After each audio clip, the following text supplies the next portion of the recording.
Wildlife rescue trust દ્વારા પતંગની ઘાતક દોરીથી ગંભીર રીતે ઈજા થતાં ગાજહંસને અપાઈ સારવાર।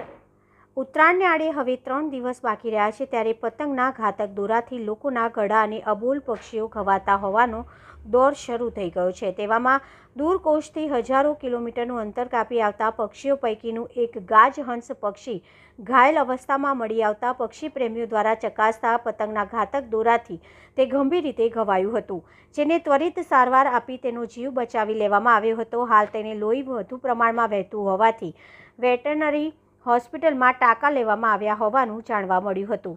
વાઇલ્ડ લાઇફ રેસ્ક્યુ ટ્રસ્ટના પ્રેસિડેન્ટ અરવિંદ પવારે જણાવ્યું હતું કે અમને કોલ આવ્યો હતો, ગૌતમનગર સોસાયટીમાંથી રણજીતભાઈ ચૌહાણનો ફોન આવ્યો હતો। આંબેડકર સર્કલ પાસે સોસાયટી છે, એમાં એક બતક આવીને પડ્યું છે। અમે ત્યાં જઈને જોયું તો ગાજહંસ હતો, જેને ઇંગ્લિશમાં ગ્રેલાઈ ગોસ કહેવાય છે, જે પતંગના દોરાથી ખૂબ જ વધારે પડતું ઘવાયું હતું, ઉડી શકાતું ન હતું। એને પ્રાથમિક સારવાર આપીને વધુ સારવાર માટે વન વિભાગ થકી વેટેનરી હોસ્પિટલમાં તેની સારવાર કરી અને ટાંકા લેવામાં આવ્યા છે અને હવે તેની હાલત સરસ છે અને જ્યારે હવે તે ઉડતું થશે તેને પરત તેનો વાતાનુકૂલિત વાતાવરણમાં છોડી મૂકવામાં આવશે। વાઇલ્ડલાઇફ રેસ્ક્યુ ટ્રસ્ટના હેલ્પલાઇન નંબર પર આજ રોજ કોલ આવ્યો હતો।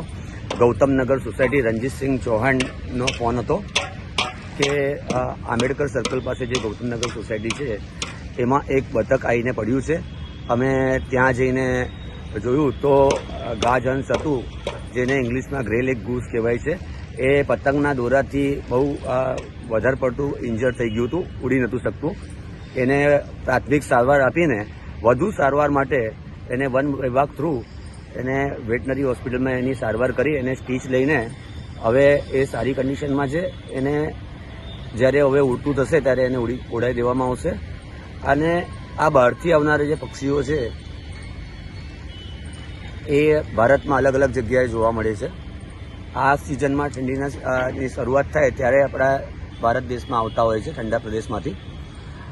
હું લોકોને રિક્વેસ્ટ કરું છું, આ ઉત્તરાયણને જે સિઝન છે આપણી તો મજા પણ પક્ષીઓ માટે સજા થઈ જાય છે, એટલે સવારનો સમય જ્યારે પક્ષીઓ માળામાંથી બહાર નીકળતા હોય ત્યારે તમે 1-2 કલાક પતંગ ના ચકાવો અને સાંજનો સમય જ્યારે પક્ષીઓ પાછા એમના માળામાં જતા હોય એટલો સમય તમે સાચવી લો તો ઘણા બધા પક્ષીઓ તમે બચાવી શકો છો।